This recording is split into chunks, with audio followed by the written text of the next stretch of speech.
বিশ্বকাপ ফুটবল নিয়ে চলছে উন্মাদনা, চলছে নানা তর্ক বিতর্ক। কেউ বলছে আর্জেন্টিনা, কেউ বলছে ব্রাজিল, আবার অনেকেই এগিয়ে রাখছে নেদারল্যান্ডকে। আজ আমি শাহরিয়ার আপনাদের সাথে আছি বিশ্বকাপ ফুটবলের সহজ সমীকরণ নিয়ে। শেষ রাউন্ডে জাপান, স্পেন, কোস্টারিকা ও জার্মানি। জাপানের বিপক্ষে ড্র করলে শেষ 16 নিশ্চিত, আর জিতলেই গ্রুপ সেরা স্পেন।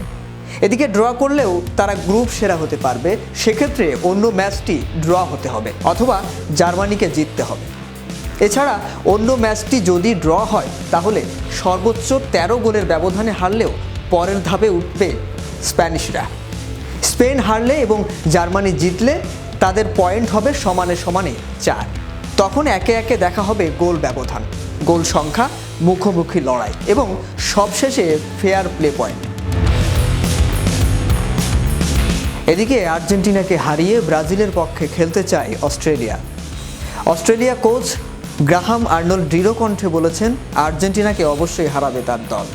প্রতিপক্ষ হিসাবে অস্ট্রেলিয়াকে পেয়ে সাবধানী আর্জেন্টিনার কোচ লিওনেল স্কালোনি ও অধিনায়ক লিওনেল মেসি। শক্তিতে অনেক পিছিয়ে থাকা দলকে সমীহ করে কথা বলছেন তারা। তবে এসবের ধারই যেন ধারছে না অস্ট্রেলিয়া, বরং আর্জেন্টিনাকে হারিয়ে ব্রাজিলের বিপক্ষে খেলার সম্ভাবনা নিয়ে ভাবছে তারা। কোচ গ্রাহাম আর্নল্ড আত্মবিশ্বাসী, আর্জেন্টিনার বিপক্ষে অবশ্যই জিতবেন তারা। দর্শক, এইবার চলুন বিশ্বকাপ নিয়ে বাংলাদেশে ঘটে যাওয়া খেলা পাগল সমর্থকদের কাণ্ড দেখে আসি। Neymar is not the only player in our year. সবাই অনেক strong. Oh my God! Just I am excited. ওই আমার ঝামেলা হয়ে থাকলে এটা আমার কন্ট্রোল করার মতো না। 7 up চলেন 7। আমার অনেক বেশি ভালো লাগছে। I love you Messi!